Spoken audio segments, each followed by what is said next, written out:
Shadows fall over my heart. Lines and angles chapter के अंदर हम ये सोच के चल रहे हैं कि यार लाइन्स एंड एंगल्स बना किससे होगा।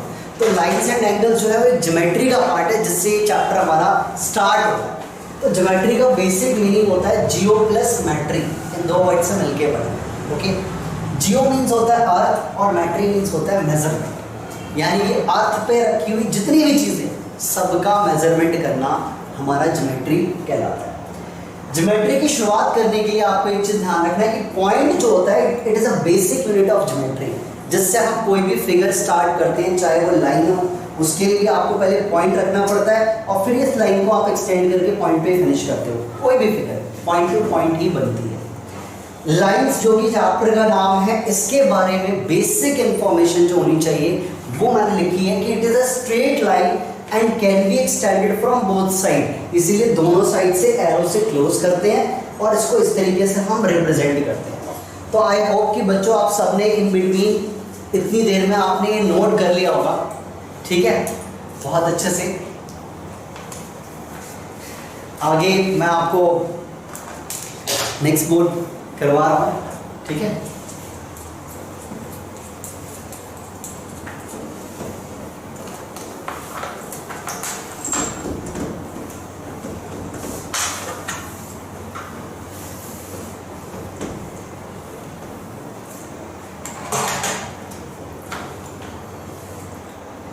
तो जैसे आपको लाइन के बारे में मैंने डेफिनेशन तो समझा दी है, मेन इंपॉर्टेंट टॉपिक हमें पढ़ना है types of lines.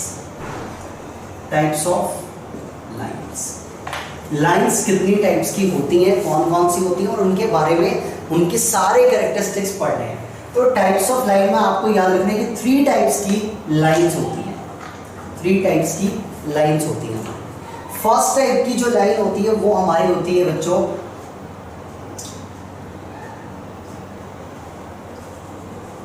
Intersecting lines, ठीक है। इंटरसेक्टिंग लाइंस हमारी फर्स्ट टाइप की लाइंस होती है।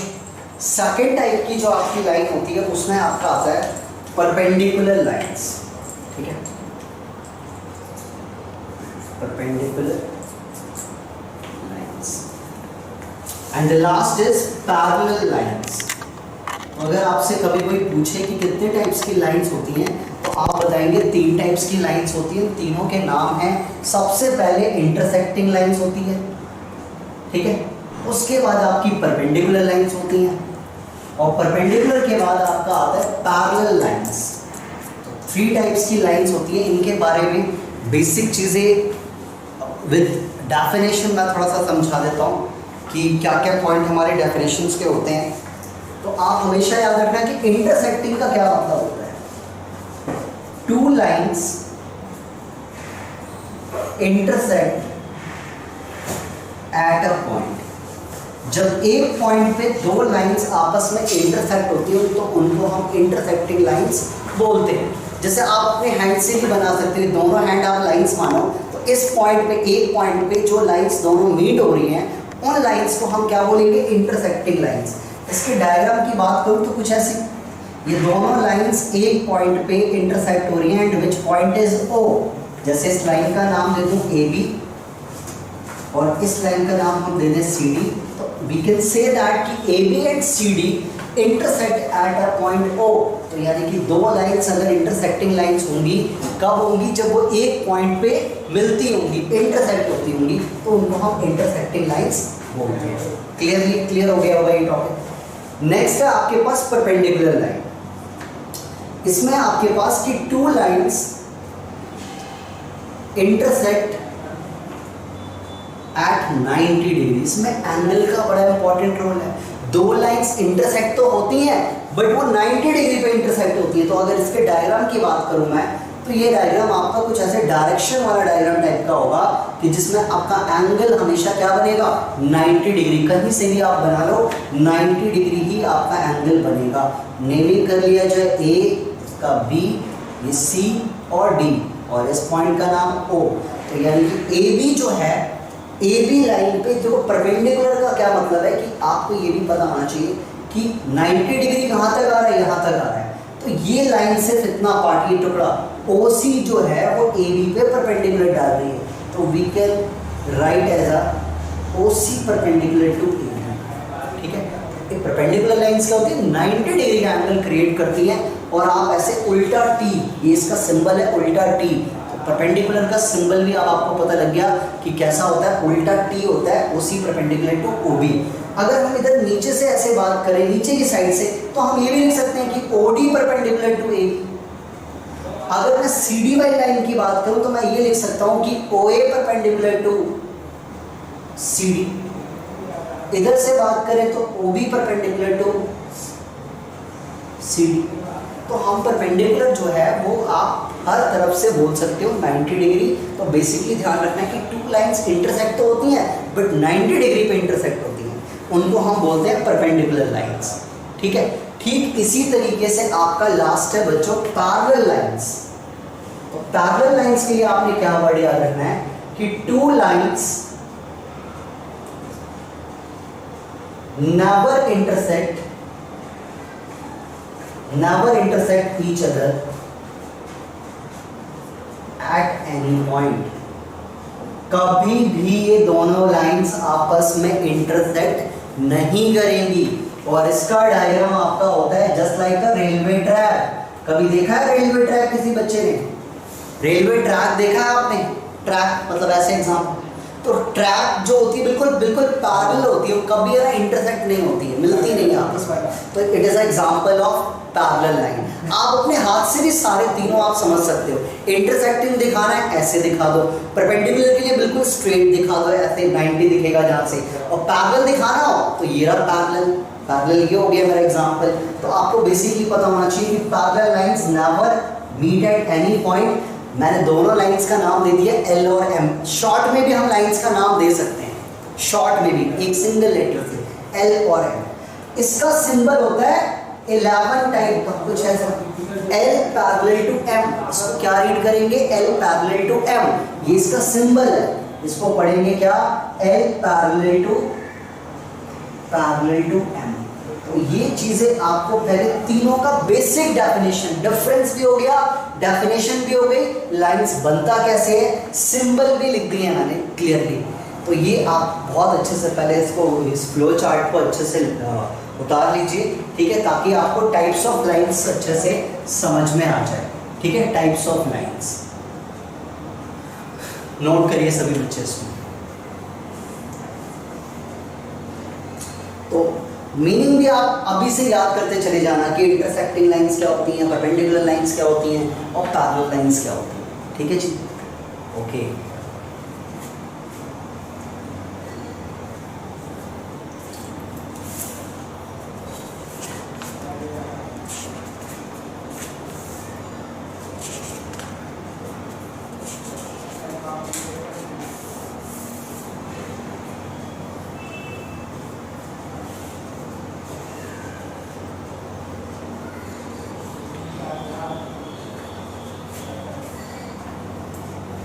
कर लिया, नोट कर लिया सब बच्चों ने? ओके ठीक है।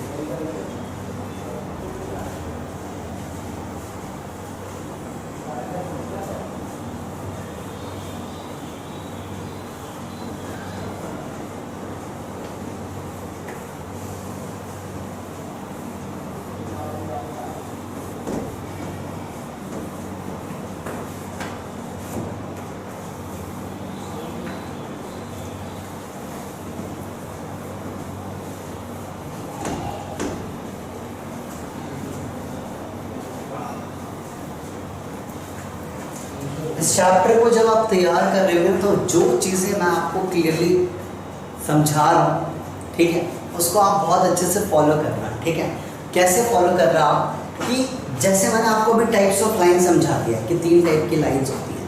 मैं सबसे पहले फर्स्ट लाइन को लेने जा रहा हूँ, जिसको इतनी इंपॉर्टेंट बात मैं बताऊँगा कि पूरी एक्सरसाइज आपको समझ में आने लगेगी कि यार इस एक लाइन के ब्याह पे क्या ये पूरी एक्सरसाइज है। तो बहुत ध्यान से समझना पहले इस चीज़ को कि जब भी कभी इंटरसेक्टिंग लाइंस का क्वेश्चन आ जाए, क्लियरली लिखा होगा क्वेश्चन में इंटरसेक्टिंग लाइंस, तो आप यही बात याद रखेंगे कि इंटरसेक्टिंग लाइंस जब भी कभी आपके पास लिखा है तो इंटरसेक्टिंग लाइंस लिखा है तो आपको मेरी हमेशा 3 बातें बच्चों याद रखनी है, सिर्फ 3 बातें मेरी, बहुत ध्यान से देखना कौन कौन सी 3 बातें। इंटरसेक्टिंग लाइंस अगर आती है तो सिर्फ 3 बातें याद रखनी है, विच इज सबसे पहले क्या, वहां पर वर्टिकली अपोजिट एंगल हमेशा बनेगा, वर्टिकली अपोजिट एंगल्स, ठीक है, वर्टिकली अपोजिट एंगल्स वहां पे हमेशा बनेगा ही बनेगा, ये गारंटेड है। ओके, नेक्स्ट आपका क्या बनेगा वहां पर, लीनियर पेयर, ठीक है, लीनियर। और थर्ड आपका क्या बनेगा, स्ट्रेट एंगल, स्ट्रेट एंगल। ये 3 चीजों के बारे में जब भी इंटरसेक्टिंग आए सिर्फ 3 बातें याद रखनी है, कौन कौन सी, vertically opposite angle, linear pair और straight line. Straight line angle यानी कि स्ट्रेट एंगल याद रखना है। तो ये वर्टिकली अपोजिट एंगल है क्या, देखो इंटरसेक्टिंग लाइंस है, तो जब लाइंस आप ऐसे 2 इंटरसेक्ट कराते हो तो आप ये शायद कभी किसी क्लास में आपने पढ़ा भी होगा कि अप वाला डाउन के इक्वल होता है, अप वाला जो होगा वो डाउन के इक्वल होगा और राइट वाला जो होगा वो लेफ्ट के इक्वल होगा। ऊपर वाला एंगल नीचे वाले के, क्योंकि वर्टिकली अपोजिट एंगल्स जो होते हैं are equal, vertically opposite angles are equal, ये ध्यान रखना है। तो vertically opposite angles are equal होगा तो इसका मतलब 1 इज इक्वल टू 3 और 2 इज इक्वल टू 4, और शॉर्ट में इनको हम VOA से डिनोट करते हैं, मतलब इसको हम शॉर्ट में जब कभी रीजन लिखें तो VOA वर्ड यूज कर सकते हैं, वर्टिकली अपोजिट एंगल्स। आपको ये बातें याद रखनी कि जब भी कभी क्वेश्चन में इंटरसेक्टिंग लाइंस आएगा आपको ये 3 बातें सोचनी है, आपका क्वेश्चन हो जाएगा। सबसे पहले चेक कर लेना, यार वर्टिकल तो नहीं लग रहा, नहीं लग रहा कोई बात नहीं, लीनियर पेयर चेक करते हैं, क्या पता लीनियर पेयर लग जाए। अच्छा लीनियर पेयर भी नहीं लग रहा तो स्ट्रेट एंगल, मतलब इन तीनों में से कोई ना कोई एक बात श्योर है कि तीनों में से इंटरसेक्टिंग में कोई भी 1 या 2 बात किसी भी क्वेश्चन में जरूर अप्लाई होगी, ये गारंटेड है मेरी। इसीलिए चैप्टर को इजी बनाने का मेरा सबसे अच्छा वे यही है, बच्चों को हर एक हेडिंग से बता दो कि यार क्या क्या चीज़ें इंपॉर्टेंट है, बहुत अच्छे से तैयार कर सकते हो उस चैप्टर को अगर आपको ये पॉइंट्स टू पॉइंट लर्न रहेंगे तो। ठीक है जी, अब नेक्स्ट लीनियर पेयर क्या होता है। लीनियर पेयर का मतलब है कि जब लाइंस इंटरसेक्ट होती हैं, जब लाइंस आपस में ऐसे इंटरसेक्ट होती हैं तो लाइन से जो 2 एंगल्स बनते हैं, ये और ये, देख लो ये एक ये वाला एंगल और एक इधर वाला, इसका नाम दे देते हैं 1, इसका नाम दे देते हैं 2। अगर मैं यहाँ पे इसका नाम दे दूँ AB, इधर मैं नाम कर दूँ CD, तो इस AB और CD जो कि इंटरसेक्ट हो रहे हैं एट पॉइंट O पे, तो स्ट्रेट लाइन पे पेयर, आपने इस वर्ड से भी याद कर सकते हो, पेयर। पेयर का मतलब कितने एंगल्स होते हैं बच्चों, पेयर का मीनिंग क्या होता है, 2 एंगल्स, यानी कि कंटिन्यू लगातार, बिल्कुल लगातार 2 एंगल्स का सम, लगातार 2 एंगल्स का सम 1 + 2 ऑलवेज 180 होगा बाय लीनियर पेयर। इसका रीजन बच्चा क्या लिखेगा यहाँ पर, हमेशा याद रखने वाली बात है, क्या लिखेंगे, बाय लीनियर पेयर। हमेशा 2 एंगल्स का ही सम 180 होगा,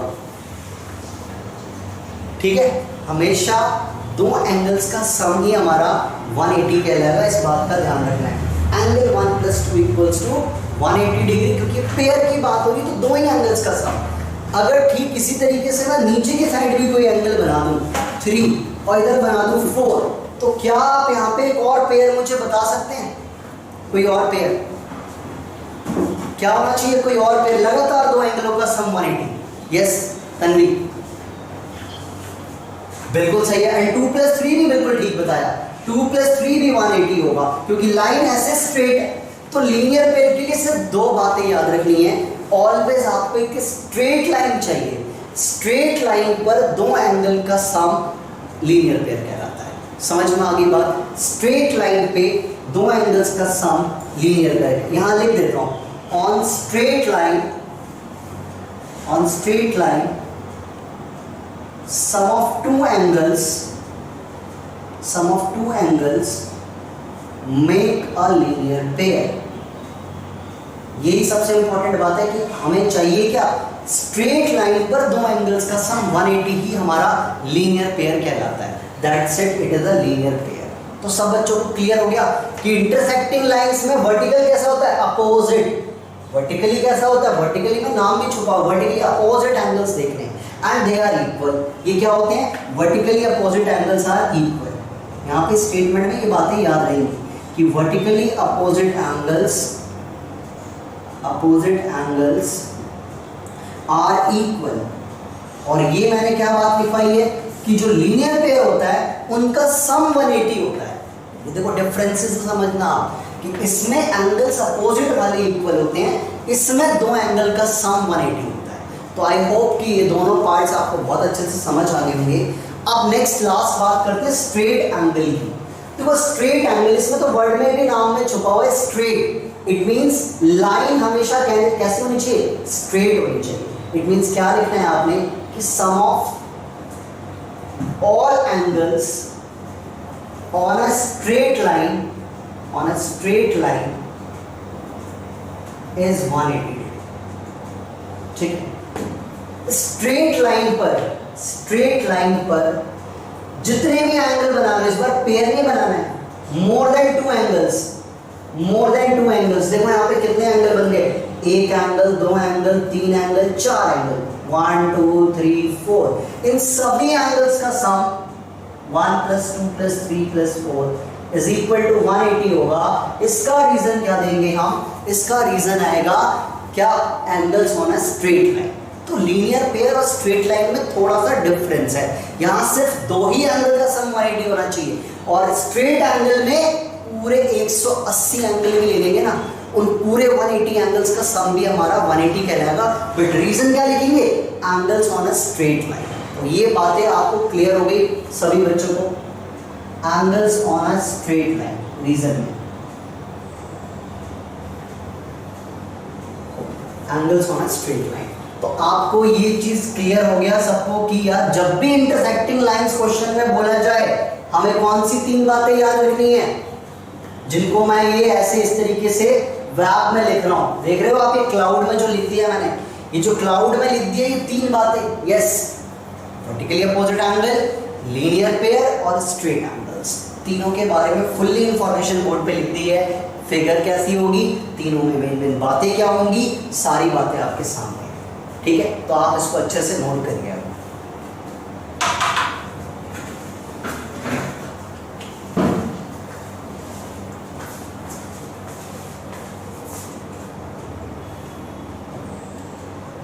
इस चैप्टर में एक वर्ड मैं आपको राइमिंग के तौर पे सिखाऊंगा, वो वर्ड शायद में भी आपकी टीचर भी ना आपको बताए, और वो वर्ड आपका बहुत काम आएगा इस पूरे चैप्टर में। ट्रिक है वो मेरा वर्ड,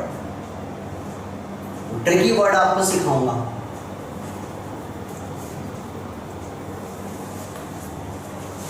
तो बच्चों लाइंस के ऊपर, इंटरसेक्टिंग लाइंस के बारे में क्या आप सभी बच्चों को अच्छे से पहले क्लियरली समझ आ गए। इंटरसेक्टिंग, अब अगर इंटरसेक्टिंग अगर मुझे पता लग गया कि इंटरसेक्टिंग लाइंस में होता क्या है, तीन बातें मेरी पता लग गई हैं, तो पहली एक्सरसाइज को जब करने बैठेंगे ना, और सिर्फ क्वेश्चन रीड करते समय इंटरसेक्टिंग लाइंस दिख जाए, तो आपके माइंड में तीन लाइनें रहनी चाहिए कि यार तीन बातें क्या होती हैं, ठीक है। चलिए अब बात कर लेते हैं नेक्स्ट। ये नोट कर लिया सबने,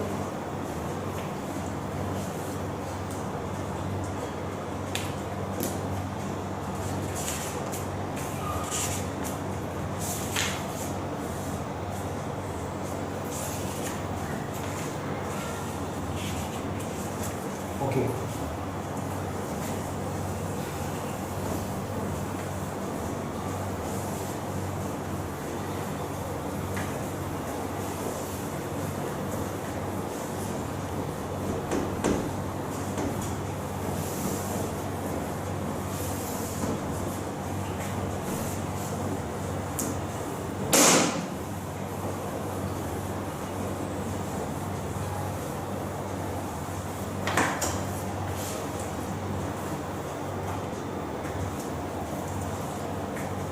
अब नेक्स्ट लाइन जो है हमारी, परपेंडिकुलर लाइंस के बारे में भी पढ़ लेते हैं, क्योंकि दोनों लाइंस के बारे में आपको पहले पता होना चाहिए, ठीक है, एक्सरसाइज से पहले। तो परपेंडिकुलर लाइंस,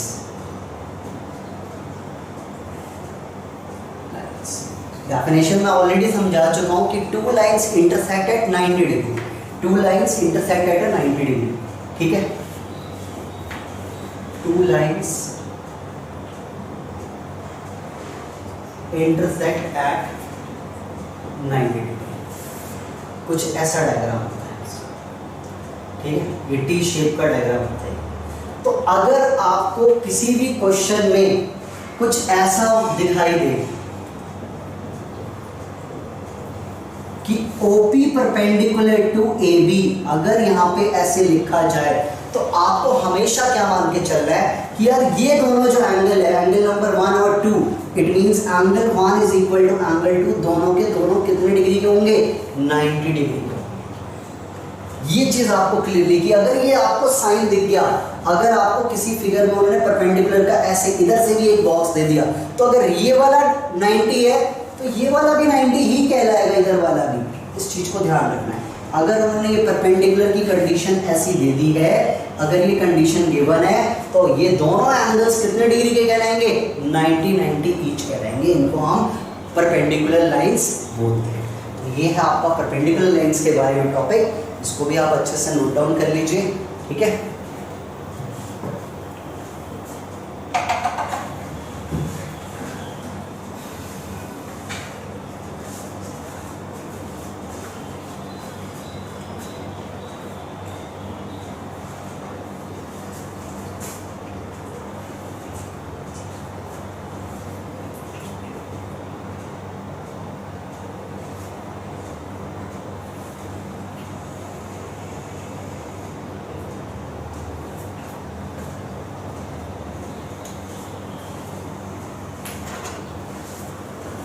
नोट कर लिया आप सभी ने? ओके,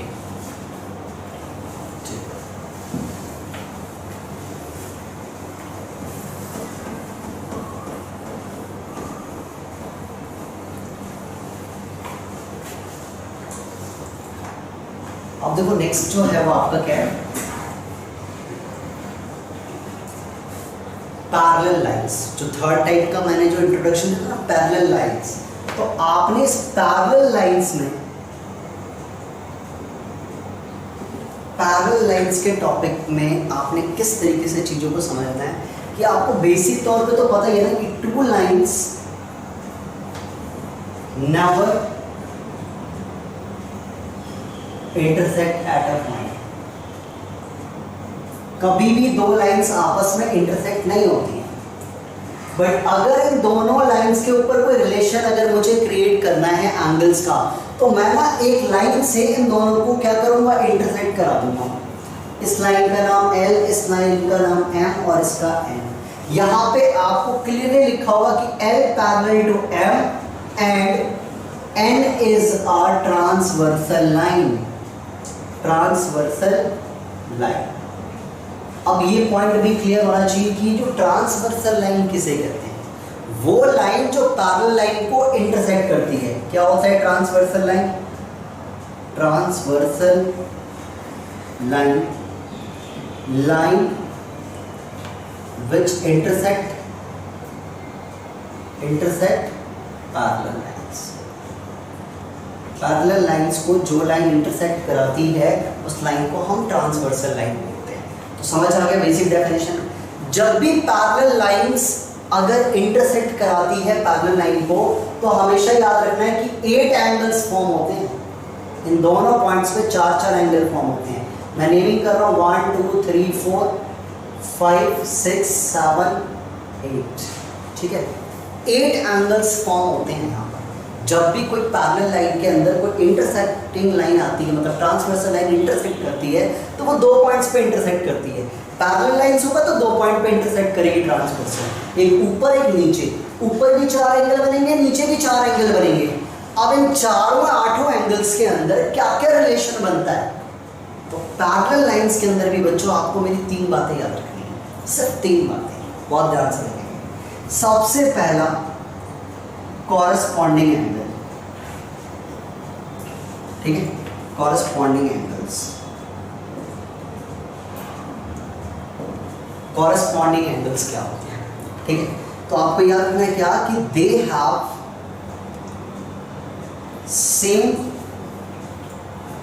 सेम पोजीशन और place on a line. Line पर इनकी जो पोजीशन होती है ना, जो प्लेस होता है, वो बिल्कुल क्या होता है, they have a same position और a place on a line. Position और प्लेस उनका सेम होता है लाइन के ऊपर, ठीक है जी। एंड दे आर इक्वल, ये आपस में क्या होते हैं, इक्वल होते हैं। तो कॉरस्पॉन्डिंग एंगल्स क्या होते हैं, वो एंगल्स जिनका लाइन के ऊपर सेम पोजीशन होती है। मतलब अगर कोई एंगल 1 की बात करो तो ये 1 जो है इस लाइन पे ऊपर की साइड लेफ्ट साइड में है, तो यहाँ नीचे वाले पे वो कौन सा एंगल इसके साथ सेम पोजीशन पे है, तो बेटा सेम साइड की बात कर रहा हूं मैं, सेम साइड। 1 अगर ऊपर है तो इधर कौन सा इधर ऊपर आया, 6, और 2 वाला किसके इक्वल आ जाएगा, 5 के।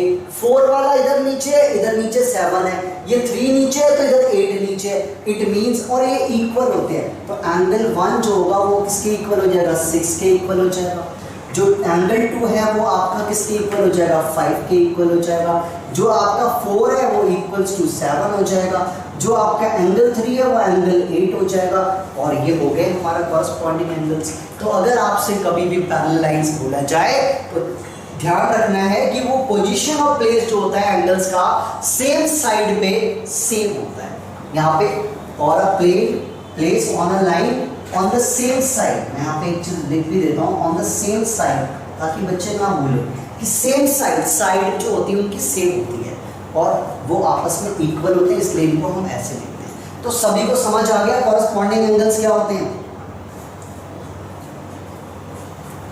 क्लियर है कॉरस्पॉन्डिंग एंगल का टॉपिक, ठीक है। Okay, the next thing is alternate interior angles.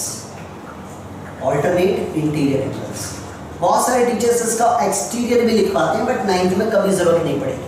भाई 3 बातें आपको बताई थी इंटरसेक्टिंग के लिए, 3 ही बात इसके लिए भी लिखवाऊंगा, कोई कंफ्यूज नहीं करूंगा। जो चीज़ यूज होती है, जो चीज़ कराई जाती है, ताकि बच्चा याद रखे कि यार इंटरसेक्टिंग में भी 3 बातें याद रखनी है, पैरेलल लाइन में भी 3 बातें याद रखनी है। परपेंडिकुलर तो सीधा 90 डिग्री होता है, बात खत्म तीनों टाइप्स की लाइंस का। तो ऑल्टरनेट इंटीरियर एंगल्स क्या होता है, दे कैरी Z शेप। देखो Z शेप बनाते हैं वो, ऐसे एंगल जो Z शेप बनाते हैं, तो ये वाला एंगल और ये वाला एंगल Z बना के देखो इस फिगर में Z अपना ढूंढो, ऐसे गए, ऐसे आए, ऐसे हो गए, तो कौन कौन सा एंगल Z बना रहा है, Z बना। 4 वाला 5 के साथ बना रहा है, और अगर Z मैं उल्टा बना दूं, उल्टा Z बना दूं, तो कौन कौन से एंगल, 3 और 6, यस बिल्कुल ठीक है। तो यही चीज चाहिए मुझे कि they carry Z shape and they are equal, वो आपस में आपके इक्वल होते हैं। तो एंगल नंबर 4 जो है वो 5 के इक्वल है, एंड एंगल नंबर 3 जो है वो एंगल 6 के इक्वल है। और ये ऑल्टरनेट इंटीरियर का मतलब लाइंस के बीच में होने चाहिए दोनों, बाहर नहीं देखना, एक्सटीरियर एंगल नहीं देखना है, इंटीरियर एंगल देखना है। तो they carry Z shape and they are equal, जैसे कि एंगल 4 5 के इक्वल होगा, 3 वाला 6 के इक्वल होगा। ये वाला सबको पॉइंट समझ में आया, Z शेप, जिसने Z शेप देख ली उसका कभी एंगल गलत नहीं होगा, alternate interior angles, clear. Okay, मैं दोबारा बता देता हूँ, ऑल्टरनेट इंटीरियर एंगल्स का सबसे मेन पहचान Z शेप होता है। आप अपनी लाइंस में ना Z शेप देखना कि Z कैसे बन रहा है। तो जब हमने यहाँ पे देखा लाइंस में Z ऐसे बन रहा है, यहाँ पे 4 और 5 ये Z बना रहे हैं, तो 4 और 5 इक्वल हो गए। उल्टा Z बनाए तो 3 और 6 मिलके Z बना रहे हैं, तो 3 इज इक्वल टू 6 हो जाएगा, ठीक है। Z शेप बनता हुआ देखना है हमें लाइन पे। ओके, क्लियर हुआ। And the last one is जिसको हम 3 बड़े नाम से जानते हैं। तो तीनों नाम तो मैं आपको लिखवा देता हूँ, इसके नाम जो 3 नाम हैं, बट आप जो है इसे अच्छे से याद रखेंगे। क्या इसको बेसिकली बोला जाता है interior angles on the same side of transversal, on the same side of transversal, ठीक है। Interior angles same side of the transversal, मतलब कि दो लाइंस के बीच में एक साइड पे, सेम साइड मतलब एक साइड पे बनने वाले एंगल्स को हम interior angles on the same side of angles बोलते हैं। ये इतना बड़ा नाम है तो बच्चे कभी जिंदगी में याद ही नहीं कर पाएंगे यार, तो सिंपल से इनको ना दो नाम से और भी बोला जाता है। पहला, इसको हम को इंटीरियर एंगल्स बोलते हैं, अब ये नाम तो आपको हमेशा याद रहेगा। तो इसको क्या बोलते हैं? ऑल्सो नोन एज को इंटीरियर एंगल्स, को इंटीरियर एंगल्स बोलते हैं। और इसको हम कंसेक्यूटिव इंटीरियर एंगल्स भी बोलते हैं, दो तीन नाम है, और एलाइड एंगल्स भी बोलते हैं। तो को इंटीरियर एंगल्स बोलो या फिर कंसेक्यूटिव एंगल्स बोलो, कंसेक्यूटिव एंगल्स या फिर आप एलाइड एंगल्स बोलो, बात एक ही है।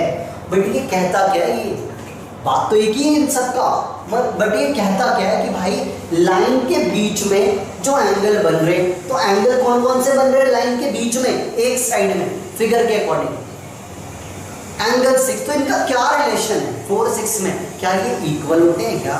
जैसे इसमें क्या लिखा है, देखो दोनों में क्या लिखा है, ये दोनों इक्वल होते हैं, कॉरस्पॉन्डिंग एंगल्स भी इक्वल होते हैं, ऑल्टरनेट इंटीरियर एंगल्स भी इक्वल होते हैं। बट जो हमारे को इंटीरियर एंगल्स होते हैं, जो लाइंस के बीच में एक ही साइड पे होते हैं, उनका सम जो होता है वो 180 होता है, सम ऑफ को इंटीरियर, ठीक है। तो क्या याद रखना है? Their sum is 180 degree. यही पॉइंट आपको याद रखना है कि देयर सम इज 180 डिग्री। को इंटीरियर एंगल्स क्या होते हैं? उनका सम 180 डिग्री होता है। जैसे कि 4 प्लस 6 का सम 180 हो जाएगा, और हम इधर से बात करें तो एंगल 3 प्लस 5 का सम 180 डिग्री हो जाएगा। तो ये मैंने आज आपको ना लाइंस का टॉपिक इस चैप्टर का बहुत अच्छे से समझा दिया है। लाइन कितने टाइप्स की होती हैं, लाइन कहते किसे हैं, और हर एक टाइप को एक्सप्लेन किया बहुत अच्छे से। अगर आप इसकी वीडियो भी देख के कभी अगर आप भूल जाओ तो आप वीडियो के थ्रू भी देख सकते हो। तो ये आज टॉपिक पूरा फिनिश हो गया है लाइंस का। और इसके बाद आपको एक पॉइंट और मैं इसमें ऐड करूंगा जो कि नेक्स्ट पेज पे है, पहले आप इसको बहुत अच्छे से नोट करिए, फिर मैं आगे कराता हूँ। Yes,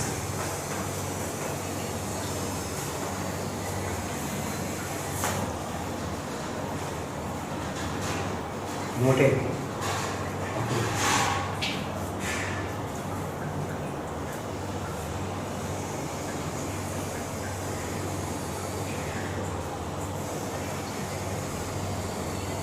allied angles, ALLIED, allied angles भी बोलते हैं इसको।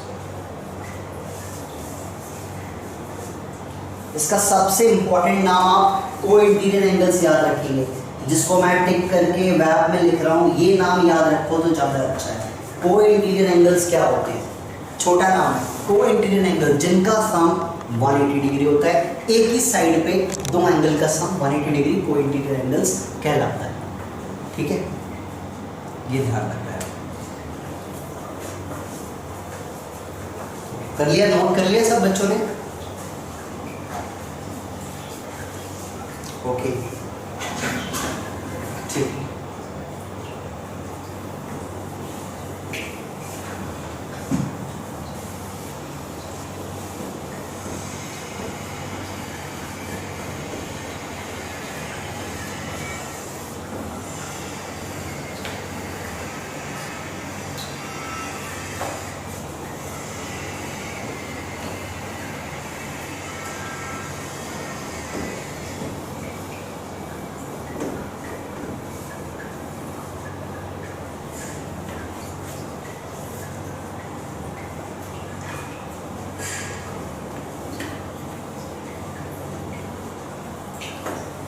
ये चैप्टर वैसे हमने कभी 7th 8th में भी पढ़ा होगा, अगर किसी टीचर ने आपको पढ़ाया होगा तो 7 8 में भी ये चैप्टर हमारा था, कि मुझे पता है ये चैप्टर 7 8 का ही पार्ट है। स्पेशली ये पैरेलल लाइंस वाला, लाइंस एंड एंगल्स तो हमारा चलता आता है 6th क्लास से, ये टॉपिक जरूर आप लोगों ने पढ़ा होगा। अब बच्चों 9th में ना एक पॉइंट बड़ा समझने वाला है कि 9th क्लास में हमारी पहली बार ना एक थ्योरम स्टार्ट होती है, वर्ड होती है थ्योरम, और एक होता है हमारा एक्सियम। तो ये थ्योरम है क्या? एक्चुअल में थ्योरम जो होता है वो एक प्रूवन स्टेटमेंट होती है कि ये चीज़ फिक्स है कि ये चीज़ ऐसे होती ही होती है। तो हमें पहली बार लाइफ में 9th क्लास से ना कुछ स्टेटमेंट्स को प्रूव करके दिखाना होता है कि ये चीज़ कैसे बनी है, तो उसी को हम बोलते हैं थ्योरम्स। और एग्जाम्स क्या होता है, ये उसका कंक्लूजन होता है कि यार ये अगर ऐसा होगा ना तो ये ऐसा होगा ही होगा। ये चीज़ ध्यान रखना है थ्योरम्स एंड एग्जाम्स के बारे में। तो अभी थ्योरम में नहीं जा रहे, अभी हम बेसिकली लाइंस के टॉपिक को ले रहे। तो आपको एक बात याद रखनी है कि आप ना कब किन दो लाइंस को पैरेलल बोलोगे, आप कब किन दो लाइंस को पैरेलल बोलोगे, या आप कब किन दो लाइंस को इंटरसेक्टिंग लाइंस बोलोगे, या आप कब किसी लाइन को परपेंडिकुलर लाइंस बोलोगे। ये पॉइंट इंपॉर्टेंट है। तो ये बहुत ध्यान से समझने वाली बात है कि अगर हम लाइंस की बात कर रहे हैं तो याद क्या रखना है कि when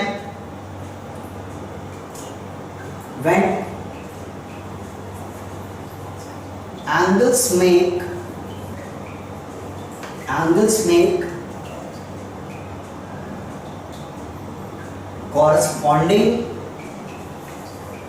relations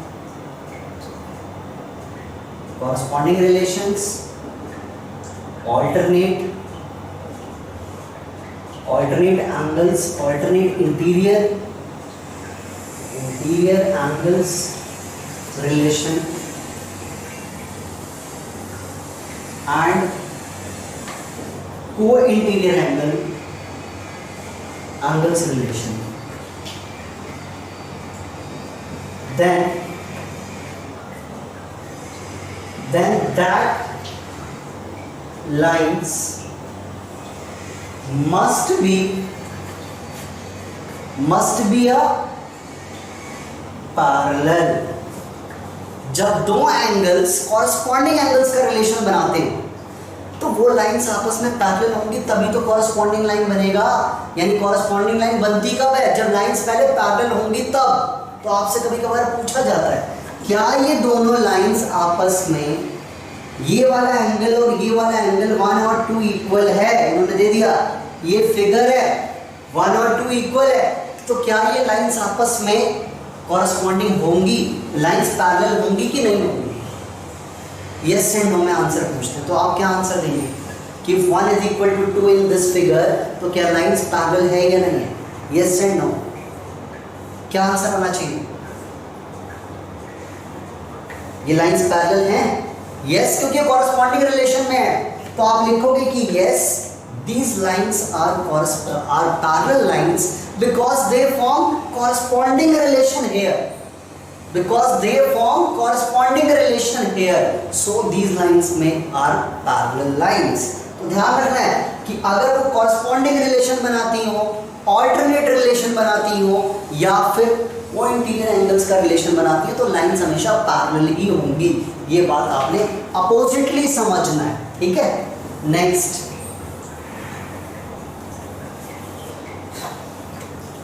अगर आपके पास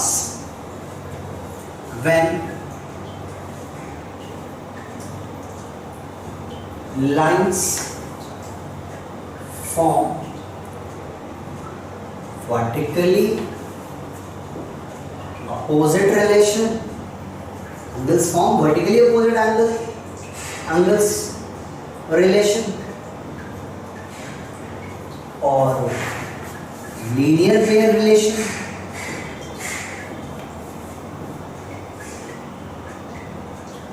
and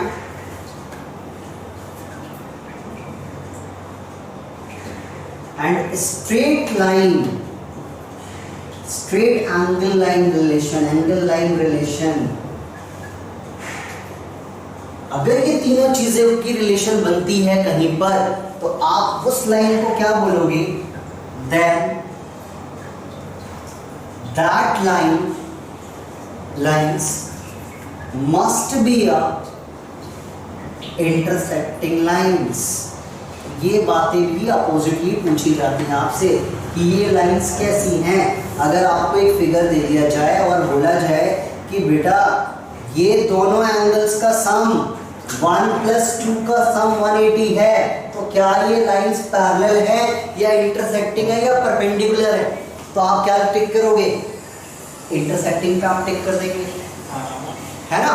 तो यही चीज बेटा मेरे को बहुत अच्छे से समझानी थी आपको कि लाइंस टॉपिक पढ़ रहे हैं तो हमें लाइंस की सारी नॉलेज होनी चाहिए। लाइंस होती क्या है, टाइप्स ऑफ लाइंस क्या है, एंड इसके साथ क्या ध्यान रखना है कि हर एक लाइंस के लिए मैंने 3 बातें बताई हैं। परपेंडिकुलर लाइंस हटा दो तो 90 डिग्री है, उसमें कुछ भी नहीं, बट बाकी 2 के लिए 3 बातें। इंटरसेक्टिंग के लिए भी 3 बातें याद रखनी है, लीनियर, वर्टिकली और स्ट्रेट एंगल रिलेशन वाली बात। स्ट्रेट लाइन में कितने भी एंगल बनते हो सबका सम 180। पैरेलल लाइंस में भी 3 बातें याद रखनी है, कॉरेस्पॉन्डिंग, अल्टरनेट इंटीरियर और को इंटीरियर एंगल्स। 3 बातें करके याद रखोगे ना। लाइंस में 3 बातें, देखो लाइंस में भी 3 बातें, इंटरसेक्टिंग, परपेंडिकुलर, पैरेलल लाइंस। फिर उनकी लाइंस में भी मैंने 3 बातें लिखवाई हैं। ये 3 पॉइंट्स बड़े काम आने वाले हैं। तो ये चैप्टर के अंदर आज मैंने ये इंट्रोडक्शन लाइंस का पूरा अच्छे से कंप्लीटली आपको समझा दिया है। आई होप आपको ये बहुत अच्छे से समझ में आ गया होगा।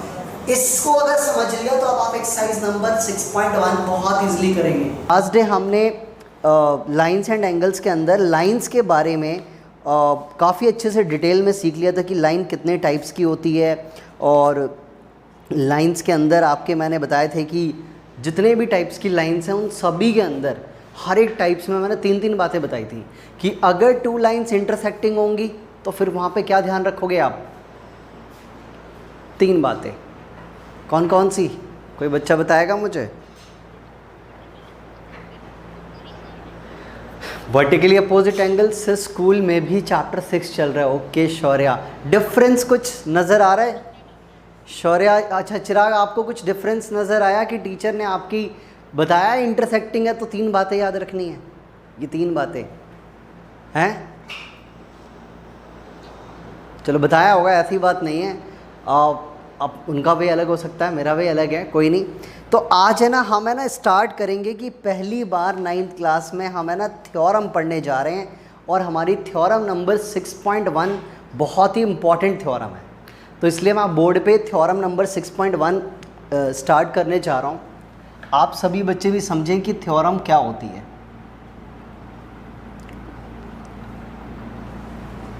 ओके, नंबर लाइंस इफ वो फर्स्ट चैप्टर का पार्ट है।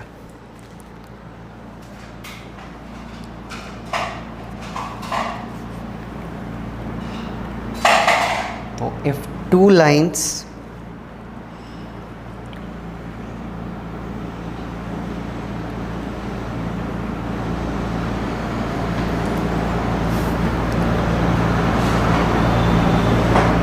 each other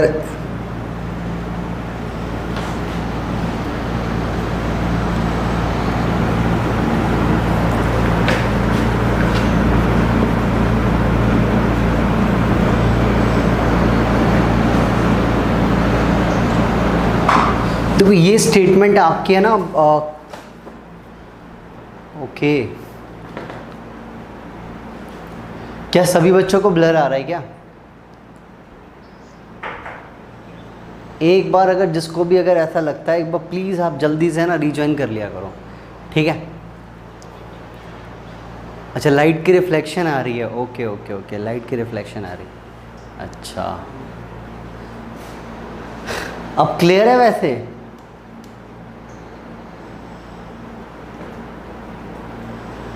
अब क्लियर है? ठीक है, आपको इसकी क्लिक भी मिल जाएगी बच्चों, इसकी वीडियो भी बन रही है, तो वो भी आपको अवेलेबल करा दी जाएगी। आप बेफिक्र रहें इस चैप्टर के लिए, ठीक है? तो देखो, आप सबसे पहले आपकी बुक की फर्स्ट थ्योरम है, थ्योरम 6.1 कि if 2 lines intersect each other then the vertically opposite angles are equal. इस स्टेटमेंट में क्लियरली लिखा हुआ है कि वर्टिकली अपोजिट एंगल्स इक्वल होते हैं, बट वो कब होते हैं? जब 2 लाइंस आपस में इंटरसेक्ट होती है। तो ये बात तो मैंने आपको लिखवाई है ना कि इंटरसेक्टिंग मीन्स 3 बातें, कि वर्टिकली अपोजिट एंगल्स इक्वल होंगे, लीनियर पेयर बनेगा और angles on a straight line बनेंगे। ये 3 बातें आपने ध्यान रखनी है।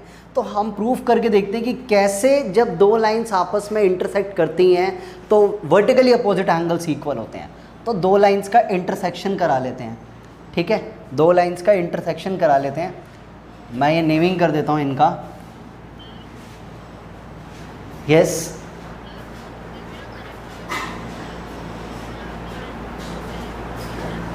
जस्ट अभी स्टार्ट हुआ है ये, जल्दी से, अभी कोई इससे पहले का कोई वर्क नहीं है, स्टार्ट किया है ये। ठीक है, तो दो लाइन्स हैं हमारी ए बी और एक हम ले लेते हैं सी डी। ये दोनों लाइंस आपस में एक पॉइंट ओ पे ना इंटरसेक्ट कर रही हैं, पॉइंट ओ पे इंटरसेक्ट कर रही है। जैसा कि क्वेश्चन में भी बोला है कि if two lines intersect each other, तो दो लाइंस अगर आपस में इंटरसेक्ट करेंगी तो then their vertically opposite angles are equal. तो देखो थ्योरम करने के लिए ना बच्चों, क्योंकि पहली बार आप थ्योरम कर रहे हैं, आप है ना 4 बातें हमेशा याद रखेंगे थ्योरम्स में। सबसे फर्स्ट स्टेप होता है फिगर ऑफ द थ्योरम। सबसे पहले आपको क्या बनानी होती है? फिगर बनानी होती है। ठीक है, तो सबसे पहले आपको फिगर, तो फिगर हमने बना ली है कि टू लाइंस इंटरसेक्ट हो रही हैं एट पॉइंट ओ पे। उसके बाद आपको ना गिवन लिखना होता है, पहले फिगर ड्रॉ करनी होती है, फिर गिवन लिखना होता है, और ज्योमेट्री बिल्कुल इसी पैटर्न से चलेगी। अब जो भी सॉल्यूशन होगा इसी पैटर्न से। तो गिवन का फर्स्ट पॉइंट ये है कि A B and C D are the two lines intersect at point O. तो सिर्फ एक ही पॉइंट मुझे गिवन का नजर आ रहा है, वो भी क्लियरली, जिससे ये फिगर अच्छे से समझ आ जाएगी। तो हम एक ही पॉइंट लिखेंगे, A B and C D are the two lines intersect at point O. ठीक है, उसके बाद हम लिखते हैं टू प्रूव, कि हमें प्रूफ क्या करना है। तो क्लियरली देखो, देन के बाद जो भी स्टेटमेंट में लिखा होता है वो प्रूफ करने का पार्ट होता है, और देन से पहले वाला गिवन का पार्ट होता है। तो then the vertically opposite angles are equal. तो यहाँ पे वर्टिकल अपोजिट एंगल बन कौन कौन से रहे हैं? अप वाला डाउन के इक्वल और राइट वाला लेफ्ट के इक्वल होगा। देखो मैंने मार्क किया हुआ है कुछ इस तरीके से। ठीक है, तो यहाँ पे कौन कौन से एंगल किसके इक्वल हो जाएंगे? Angle number A O D जो है वो आपके बी ओ सी के इक्वल हो जाएगा, और एंगल नंबर आपका ए ओ सी जो है वो आपका बी ओ डी के इक्वल हो जाएगा। समझ आ गई बात ये कि ये दोनों एंगल्स आपस में इक्वल हो जाएंगे। ठीक है, ये चीज़ प्रूफ करके दिखाना है मुझे। इसके बाद आपको क्या करना होता है? इसके बाद अगर प्रूफ लिखा है तो हम यहाँ पे लिखेंगे प्रूफ। ठीक है, क्या लिखेंगे? प्रूफ लिखेंगे कि ये स्टेटमेंट हम कैसे प्रूफ कर रहे हैं। ठीक है जी, तो देखो स्टार्टिंग करने के लिए प्रूफ जो होता है, मेन आपको मार्क्स जब मिलते हैं इन चीज़ों के मिलते हैं, ये आपके क्वेश्चन को थोड़ा सा एक क्या करते हैं, एक्यूरेट बनाते हैं कि आपने हर एक चीज़ बहुत अच्छे से मेंशन करी है, आपने फिगर ड्रॉ करी, गिवन लिखा, टू प्रूफ लिखा। ये पैटर्न है, इस पैटर्न से फॉलो करना होता है। ठीक है, सॉल्यूशन एक तरीके से यहाँ से स्टार्ट है। तो देखो कैसे करना है। अगर आप क्वेश्चन में गिवन को देखा करो, ऑलवेज आपको गिवन बच्चों हेल्प करेगा कि A B and C D are the two lines. यहाँ पे कितनी लाइन्स हैं?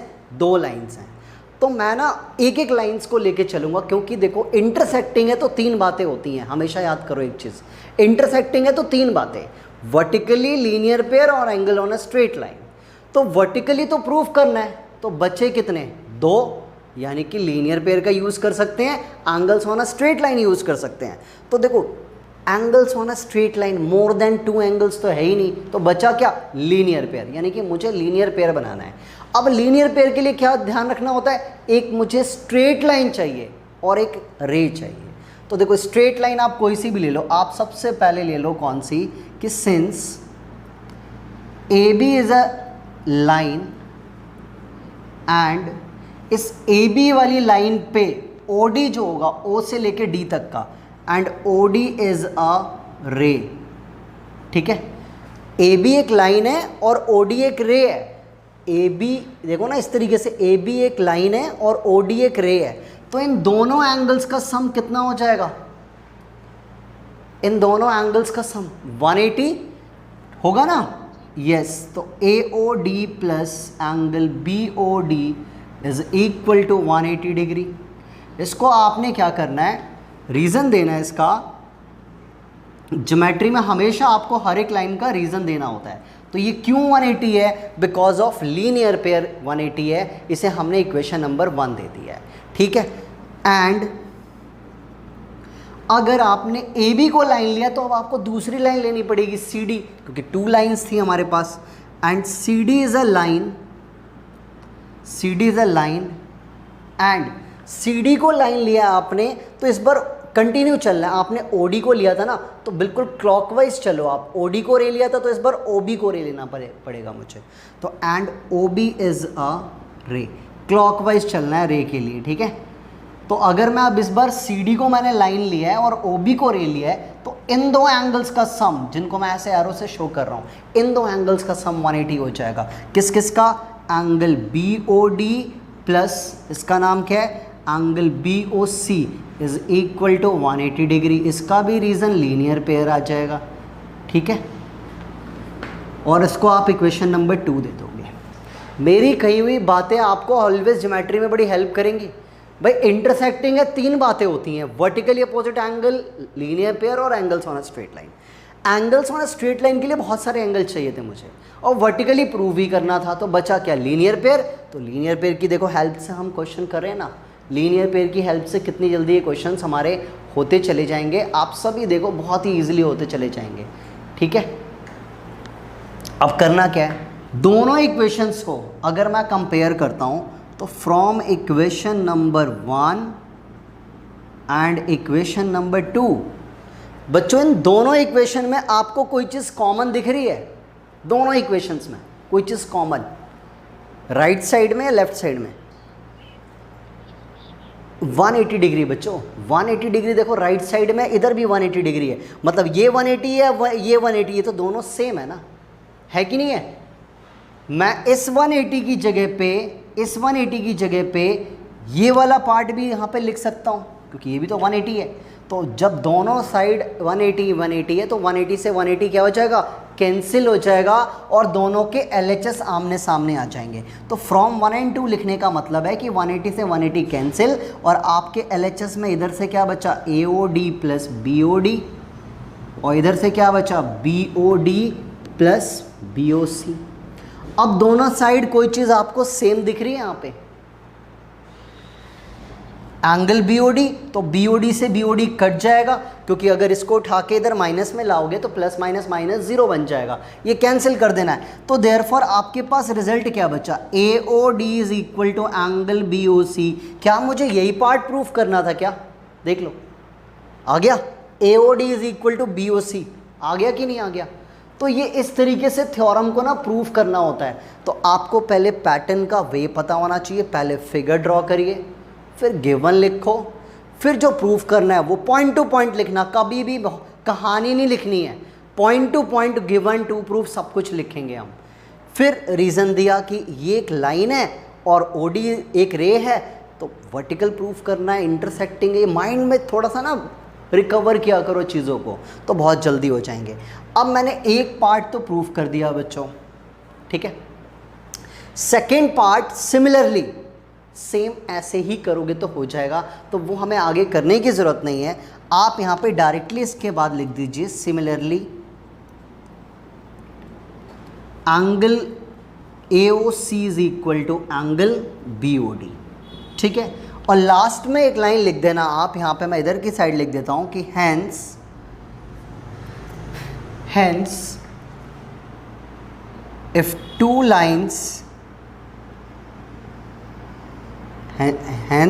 lines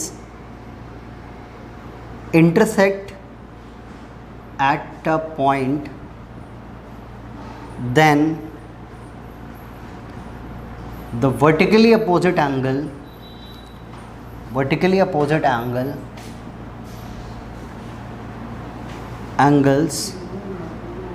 are equal, ठीक है। ये लास्ट में लाइन लिखने की, हमने ये बात प्रूव कर दी है कि ये वर्टिकली अपोजिट एंगल्स हमारे दोनों के दोनों इक्वली आ चुके हैं, ठीक है।